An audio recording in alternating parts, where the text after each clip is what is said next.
अल अज़हा यानी कि बकरी ईद के पहले मुंबई और आसपास के इलाकों में तनाव बढ़ता हुआ नजर आ रहा है। जहां एक तरफ मीरा रोड की एक हाउसिंग सोसाइटी में कुर्बानी देने को लेकर वीएचपी के लोगों ने विरोध प्रदर्शन किया, तो वहीं दूसरी तरफ मुंबई में बीजेपी के नेताओं ने बीएमसी के कमिश्नर को खत लिखकर खुले में कुर्बानी देने को लेकर नाराजगी जताई है। इतना ही नहीं, इस मुद्दे को लेकर महाराष्ट्र में बीजेपी के नेता और मंत्री नीतीश राणे का भी बयान सामने आया है, जिसमें उन्होंने एआई के जरिए कुर्बानी देने की सलाह दी है।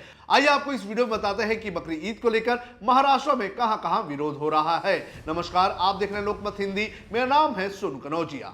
सबसे पहले बात करेंगे मीरा रोड की। मीरा रोड मुंबई से सटा हुआ इलाका है और पिछले कई सालों से सांप्रदायिक कारणों को लेकर यह विवादों में रहा है और इसी के चलते इसे हिंदुत्व की नई लेबोरेटरी भी कहा जाता है। ताजा मामला यहां के पूनम क्लस्टर 1 स्थित सृष्टि कॉम्प्लेक्स का है। जानकारी के अनुसार कॉम्प्लेक्स के अंदर बकरियों को रखने और कुर्बानी देने के लिए एक शेड बनाया गया था और इस शेड और प्रस्ताव को लेकर विवाद शुरू हुआ और फिर यह विवाद हिंसा में बदल गया। जानकारी के अनुसार इस पूरे मामले में विश्व हिंदू परिषद के सदस्य भी शामिल हो चुके हैं। स्थानीय सूत्रों के अनुसार निवासियों और हिंदू संगठनों ने हाउसिंग कॉम्प्लेक्स के अंदर बलि के बकरों के लिए बनाए गए एक शेड पर आपत्ति जताई थी। इसके बाद दिन भर यहां पर आपत्तियों और विरोध प्रदर्शन का दौर देखने मिला, जिसके बाद यहां पर जो अस्थायी ढांचा बनाया गया था उसे हटा दिया गया। लेकिन बाद में इसको लेकर विरोध प्रदर्शन हुआ और जब ढांचा हटाया गया तो इसको लेकर मुस्लिम संगठनों ने भी विरोध जताया और काशीमीरा पुलिस स्टेशन में शिकायत भी दर्ज करवाई। वीएचपी कार्यकर्ताओं पर हमले का आरोप। इस पूरे मामले के बाद जब विवाद बढ़ा तो यह मामला हाथापाई तक पहुंच गया। हालांकि पहले पुलिस ने मामले को शांत करने की कोशिश की, लेकिन बाद में यहां पर हाथापाई की घटनाएं भी सामने आई। वीएचपी कार्यकर्ताओं के पर हमले की खबरें भी सामने आई। कहा यह भी जा रहा है कि वीएचपी के एक कार्यकर्ता के ऊपर धारदार हथियार से हमला किया गया। हालांकि पुलिस की तरफ से इस हमले की पुष्टि नहीं हुई है। हालांकि मामले को लेकर एफआईआर भी दर्ज की जा चुकी है। अब नीतीश राणे ने इसको लेकर क्या कहा है यह भी आपको बता देते हैं।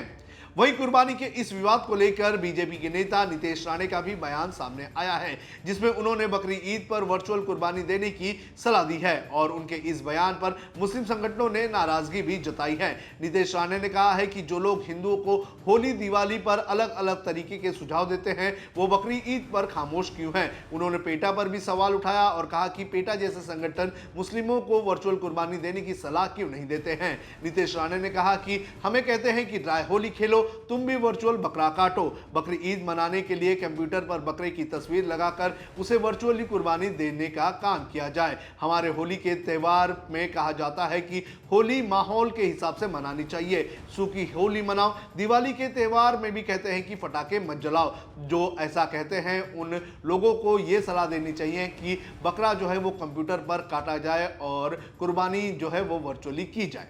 नीतीश राणे की सलाह पर भड़के मुस्लिम संगठन।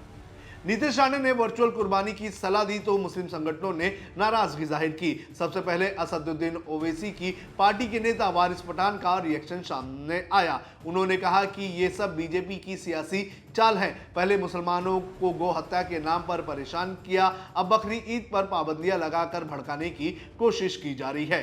वारिस पठान पर नीतीश राणे का हमला।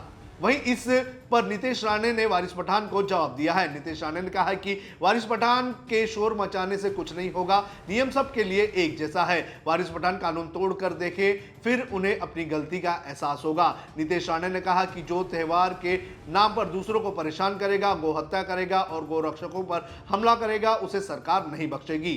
कुर्बानी के लिए क्या है सख्त गाइडलाइन, ये भी आपको बता देते हैं। आपको बता दें कि बकरी ईद को लेकर पहले ही मुंबई के रेसिडेंशियल सोसाइटीज में सुरक्षा बढ़ा दी गई है। पुलिस इलाके में फ्लैग मार्च कर रही है। कई सोसाइटीज के बाहर बाउंसर्स भी तैनात किए गए हैं और ये सब इसलिए हो रहा है क्योंकि महाराष्ट्र में देवेंद्र फडणवीस की सरकार ने बकरी ईद के दिन कुर्बानी को लेकर सख्त गाइडलाइन जारी किए हैं। सरकारी आदेश के मुताबिक बकरी ईद के दिन अगर किसी ने गौ हत्या की तो उसके खिलाफ मकोका के तहत केस दर्ज होगा। खुले में कुर्बानी पर पाबंदी है। सोसाइटीज के भीतर कुर्बानी नहीं होगी। चूंकि पिछले 2 3 साल पहले हर बार सोसाइटी में कुर्बानी देने को लेकर विवाद हुए हैं, इसलिए सरकार ने इस बार पहले से ही गाइडलाइन जारी की है और इसका असर देखने मिल रहा है। मुंबई पुलिस ने भी सोसाइटीज के बाहर फ्लैग मार्च शुरू कर दिया है। सोसाइटीज के भीतर जाने वाली हर गाड़ियों की चेकिंग हो रही है ताकि कोई गाड़ी भी पशुओं को लेकर सोसाइटी के भीतर ना जाए।